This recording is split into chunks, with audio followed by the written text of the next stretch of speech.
নমস্কার বন্ধুরা, দেখুন আজকে আমি পটল ভাজা করব অন্য রকম ভাবে। কিভাবে করছি আপনারা দেখুন। দেখুন পটলটা আমি এইভাবে একটু ছেঁচে নিচ্ছি। এইসব করতে গেলে একটু পটলটা বড় হলে ভালো হয়, এই জন্য আমি বড় বড় দেখে পটল নিয়েছি।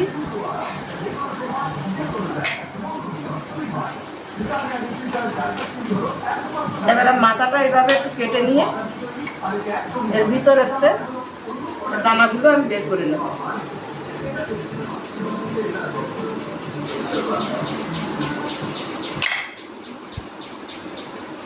দেখুন এর ভিতরে একদম ফাঁকা। আমি এই জায়গায় মশলাটা ঢুকাবো, তার জন্য ফাঁকা করেই নিলাম। এইভাবে আমি সব পটলগুলো কেটে নিচ্ছি। আমি কড়াইটা বসিয়ে দিয়েছি।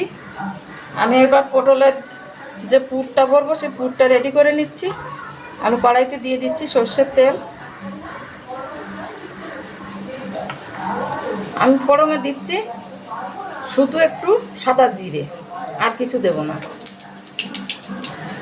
আমি একটু বেশি করে পেঁয়াজটা নিয়েছি, আমি পেঁয়াজ কুচিটা দিয়ে দিচ্ছি।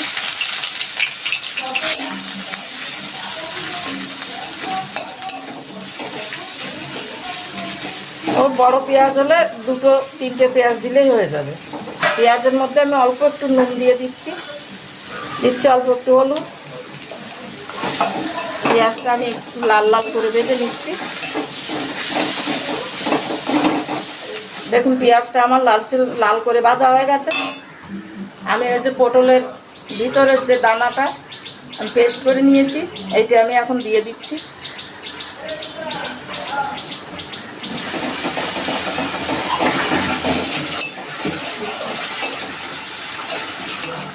আমি অল্প একটু জল দিচ্ছি। আমি দিচ্ছি অল্প একটু জিরে গুঁড়ো,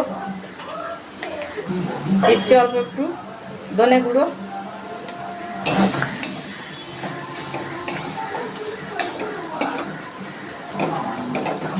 দিচ্ছি অল্প একটু গরম মশলা গুঁড়ো। এবার আমি আঁচটা কম করে আস্তে আস্তে করে এটা একটু মাখা মাখা করে ভেজে নিচ্ছি। দেখুন কেটে রাখা পটলটাকে আমি 2 মিনিটের মতো গরম জলে দিয়ে হালকা করে একটু সিদ্ধ করে ঝরা দিয়ে নিয়ে এসেছি। এবার এরকম একটা কাঁটা চামচ দিয়ে আমি পটলটার সাইড দিয়ে দেখুন এইভাবে একটু ফুটো করে দিচ্ছি। এই দেখুন এইভাবে আমি সব পটলগুলোকে একটু ফুটো ফুটো করে দিচ্ছি।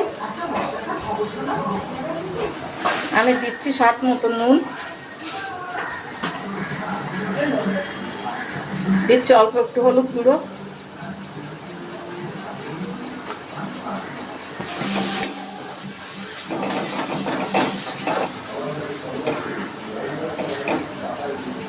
আমি অল্প একটু তুলে রাখছি দাদার জন্য।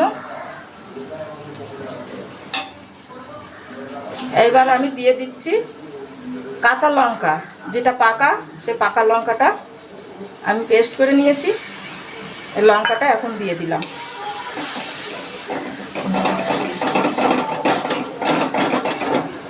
এইভাবে আমি আরেকটু কষাবো।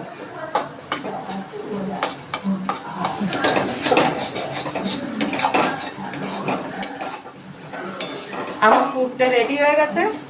এই দেখুন কড়াই থেকে ছেড়ে আসছে। পুরটা আমার রেডি হয়ে গেছে, আমি নামিয়ে নিচ্ছি। আমি এইভাবে চামচ দিয়ে অল্প অল্প করে পুরটা আমি পটলের ভিতর ভরে নিচ্ছি।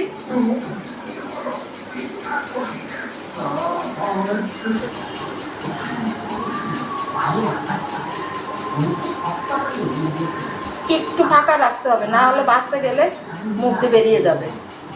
এবার আমি এইভাবে সবগুলো করে নিচ্ছি। আমার কড়াই গরম হয়ে গেছে। আমি ভাজা তো আমি সর্ষের তেলেই ভেজে নিচ্ছি।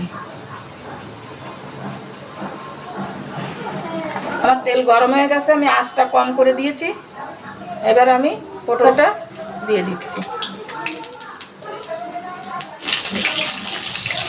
আমি আস্তে আস্তে ঢাকা দিয়ে দিই, ধীরে ধীরে ভেজে নেব।